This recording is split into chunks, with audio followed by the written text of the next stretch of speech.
Assalomu alaykum hurmatli talabalar. Mana bugun darsimiz kirish qismi, ya'ni odam anatomiyasi fanida. Demak, kirish qismida biz o'tadigan mavzumiz odam anatomiyasi fanining predmeti, maqsadi, vazifalari, metodlari va rivojlanish tarixi.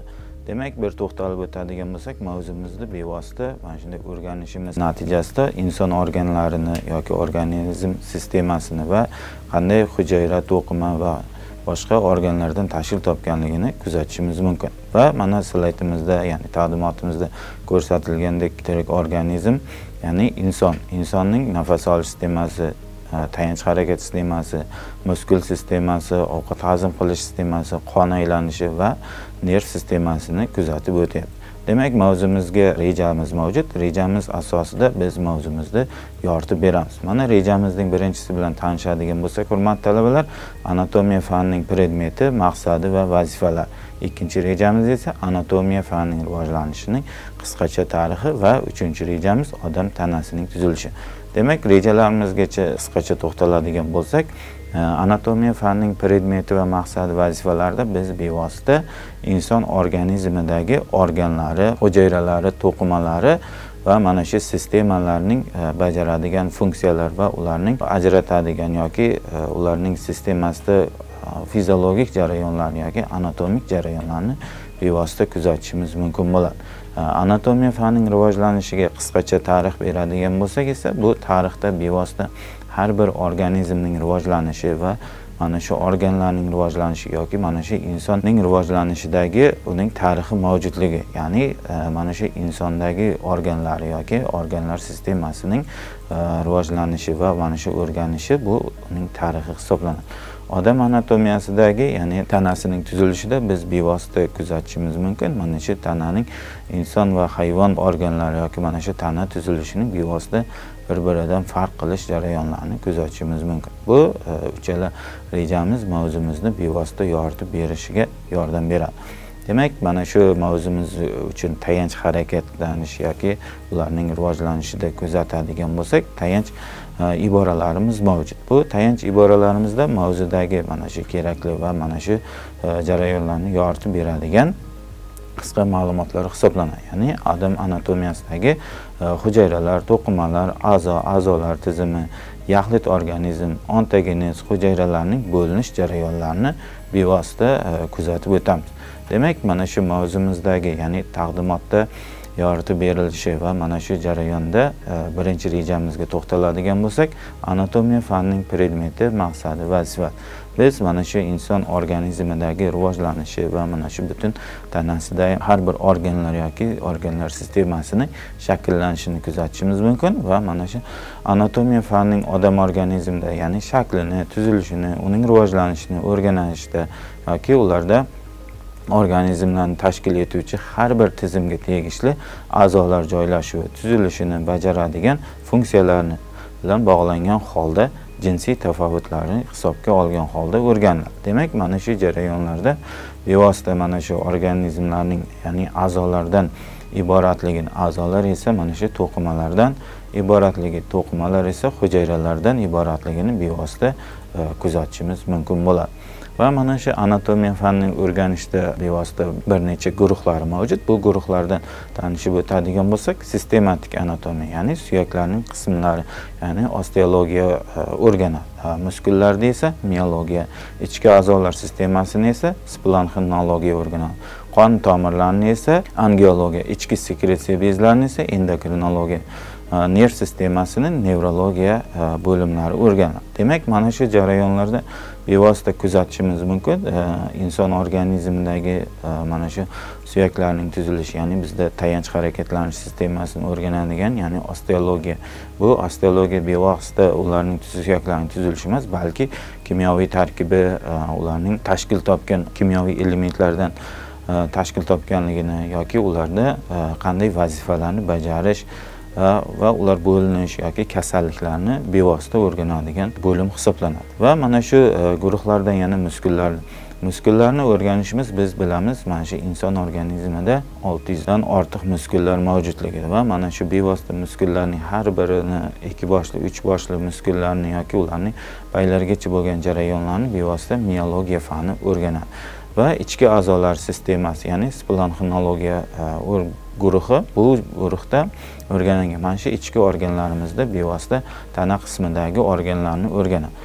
Qon tomirlari esa angiologiya guruhi. Bu angiologiyani biz bilamizki, mana shu inson organizmi, ya'ni embrion rivojlanishi natijasida mana shu katta qon aylanishi rivojlanishi yoki inson mana shu tug'ilgandan, ya'ni individga aylangandan ikkinchi qon aylanish doirasini rivojlanishini kuzatishimiz mumkin. Mana shu jarayonlarni bevosita angiologiya guruhi o'rganadi. Ichki sekretsiya bezlarini esa endokrinologiya. Biz mana shu ichki organlarimizda bevosita bezlar mavjud va mana shu bezlarni endokrinologiya ularning kasalliklari yoki ulardan gormonlar ajralishini bevosita o'rganadigan guruh hisoblanadi va nerv sistemasini o'rganadigan bu nevrologiya bo'limi hisoblanadi. Bu nevrologiyada biz bilamizki, mana shu bosh miyamiz katta yarim sharlarda bevosita yoki miyalarimizda o'rganuvchi qism hisoblanar ekan.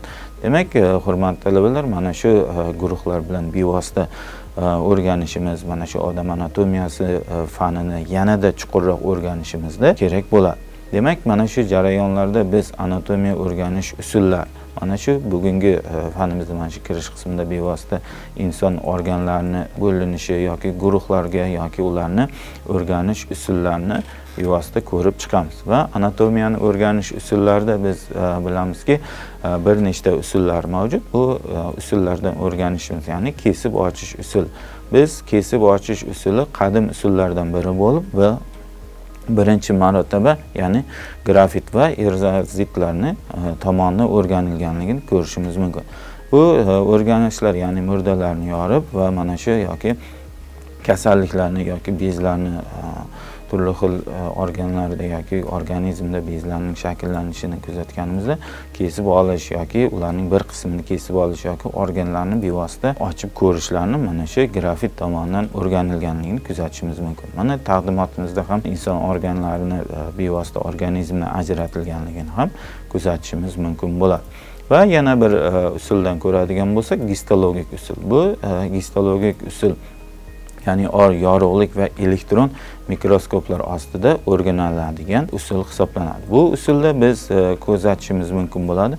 Hujayralarning, ya'ni nozik tuzilishi yoki to'qimalarni yoki murdalarni olingan preparatlar orqali mana shu to'qimalarning bo'lakchalarini olishi, bu avtoplasiya deyiladi. Mana shu avtoplasiyada har bir qismlarni o'rganish yoki mana shu to'qimalarni yoki mana shu kesmalarni o'rganish hisoblanadi va mana shu bevosita yorug'lik va elektron mikroskoplar orqali amalga oshiriladi. Bu hozirgacha o'rganish jarayonlari juda murakkablashib boryapti va mana shu murakkablashish natijasida bevosita organizmning har bir hujayra yoki to'qima yoki hujayralar ichidagi yadro yoki yadrolarning ichida xromosomalarni bevosita yoki sitoplazmalarni bevosita ko'rish orqali amalga oshirilyapti.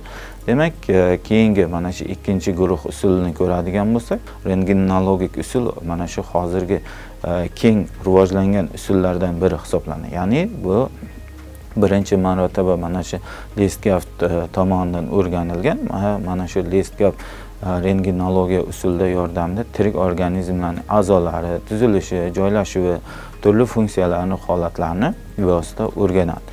Bu o'rganishda organizmning asosiy mana shu yallig'langan joyi yoki mana shu tayanch harakatlanish sistemasini singan joyi yoki boshqa o'pka kasalliklarini yoki mana shu organlarning yallig'lanish jarayonlarini bevosita mana shu rentgenologiya usuli orqali o'rganiladi. Mana taqdimotimizda ham ko'rsatib o'tilgan hurmatli talabalar, bevosita mana shu suyaklarimizni, ya'ni bizning kichik barmog'imiz, ya'ni chinaqay deyiladi. Mana shu kichik barmog'imizning kaft yuzasida singan barmog'imiz, ya'ni singan suyagimizda bevosita qizil belgi bilan ko'rsatib qo'yilgan. Mana shu jarayonda inson organizmidagi bevosita rentgen nurlar orqali kuzatishda mana shu Lestgaff tomonidan aniqlanganligini kuzatishimiz mumkin. Va yana mana shu ikkinchi usulga kiradi. Bu endoskopik usul hisoblanadi. Bu endoskopik usulda mana shu ichki a'zolarning ichki yuzalari va a'zolarning ichida ro'y beradigan jarayonlarni tekshirish orqali mana shu endoskopik usul asboblar yordamida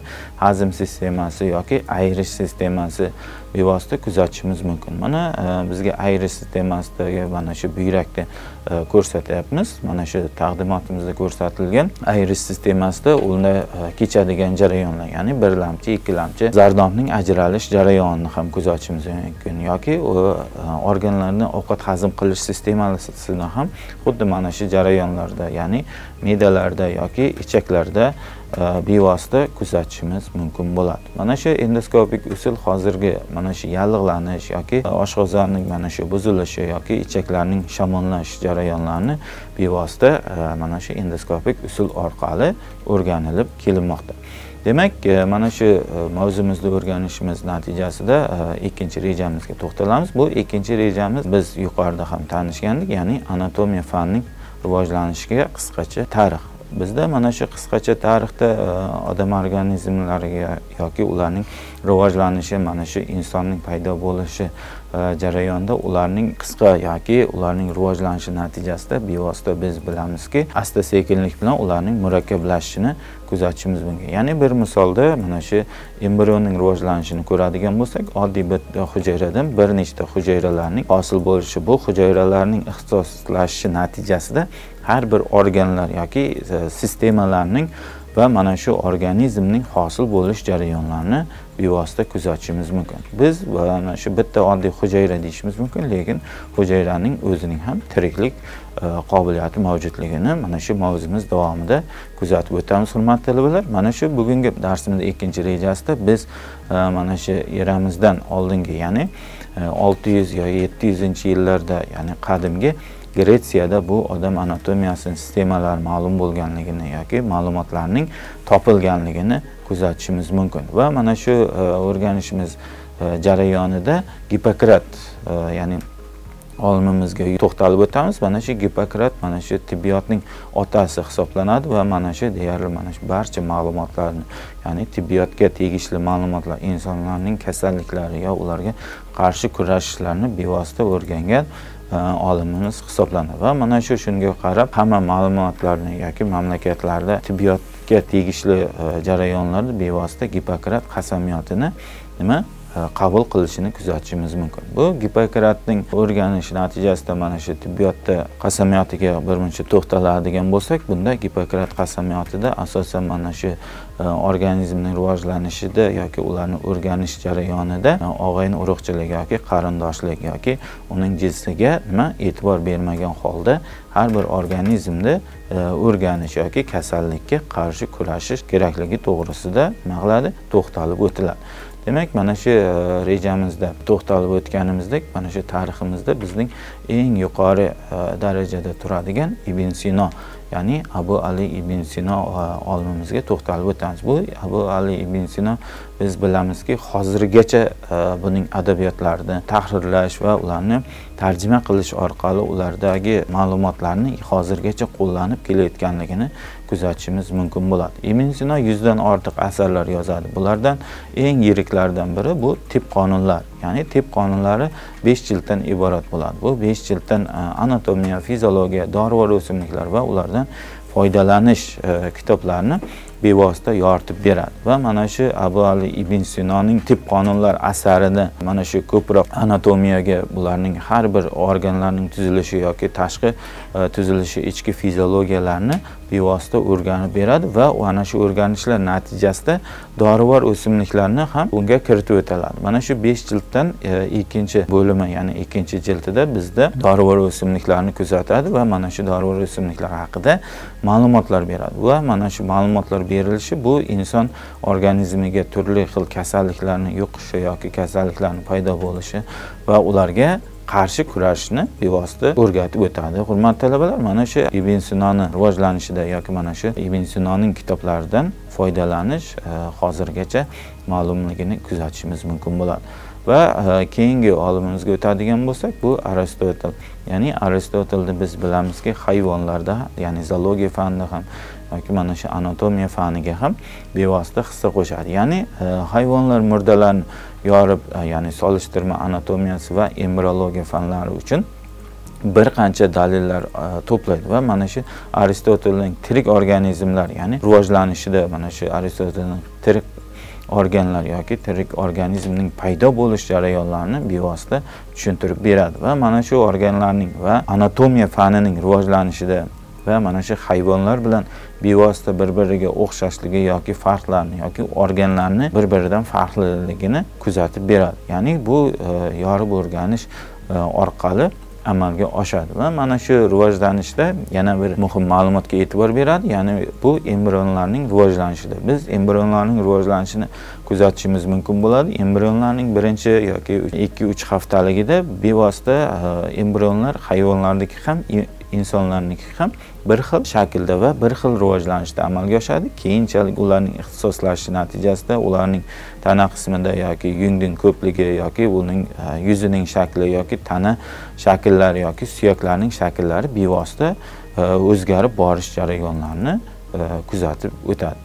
Va mana shu jarayonlarni rivojlanishida va mana shu odam anatomiyasi fanining rivojlanishiga yana hissa qo'shgan olimlarimizdan yana biri bu Leonardo da Vinci.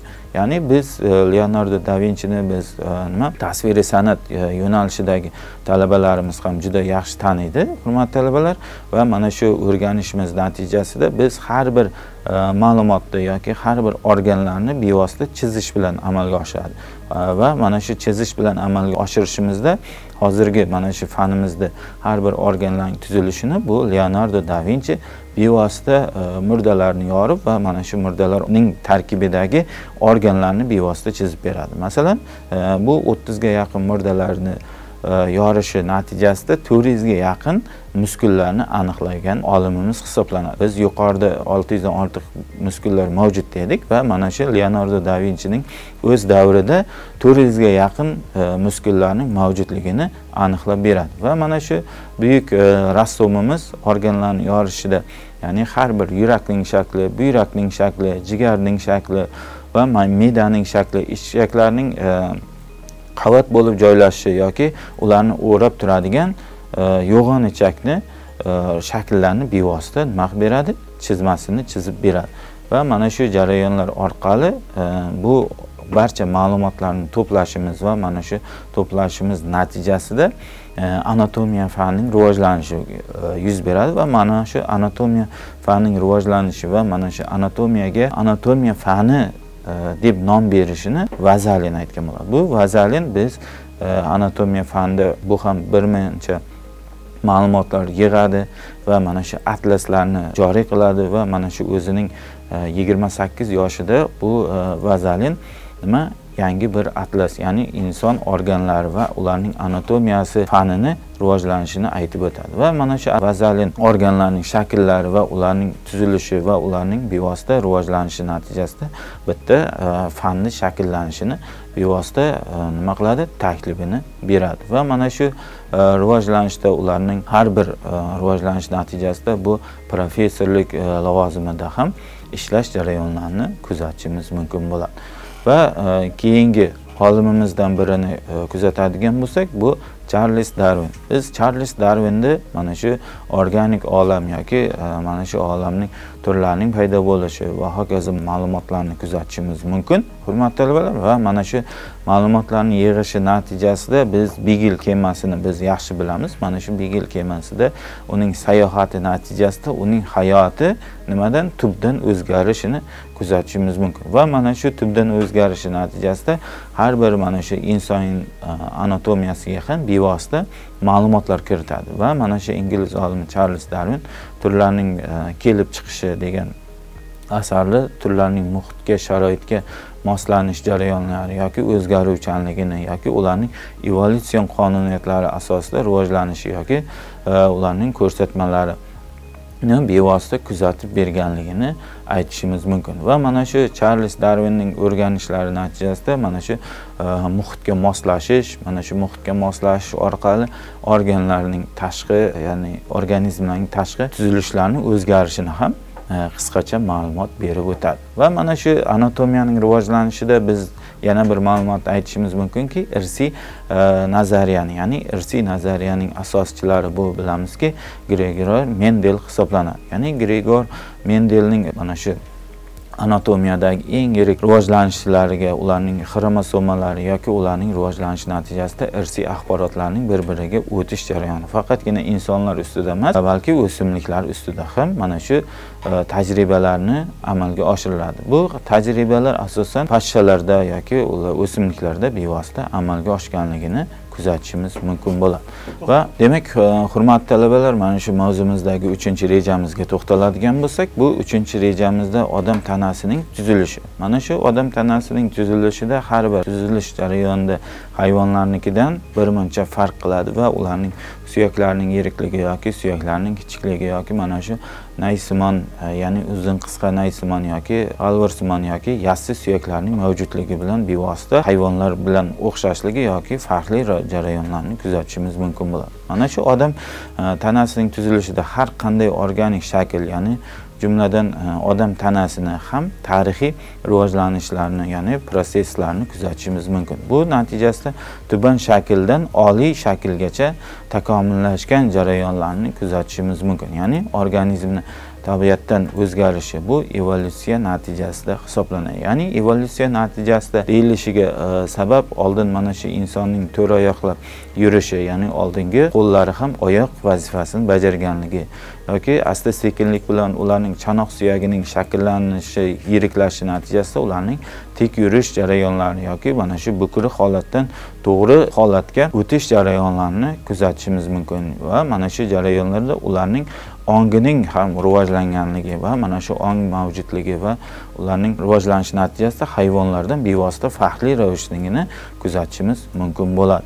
Demak, mana shu jarayonda mana shu butun organizmning, ya'ni organlar tuzilishida, organizmning rivojlanishida organlarning bevosita nima o'rni mavjud. Ya'ni organlarni biz a'zolar deb, ya'ni organizmda ma'lum joylarni egallaydigan, o'ziga xos shaklga, ya'ni o'ziga xos tuzilishga ega bo'lgan, muayyan funksiyani bajaradigan, masalan, tana qismlarini aytishimiz mumkinki, bu tana qismlarda bevosita mana shu qo'lni yoki terini bevosita kuzatishimiz mumkin. Bularning o'ziga xos nima vazifalari mavjud. Ya'ni teri faqatgina tashqi tomondan o'rab turish emas, balki ularni nima ayirish jarayoni ham bevosita ishtirok etishi yoki nafas olish sistemasida ham ishtirok etishini kuzatishimiz mumkin bo'ladi. Xuddi mana shu jarayonlar mana shu organlarning bevosita har xil tuzilishga yoki har xil vazifalarni bajarishga mavjudligini kuzatishimiz mumkin. Yoki ichki organlarni, mana buyragimiz yoki jigarimiz yoki yuragimiz, barcha organlarimiz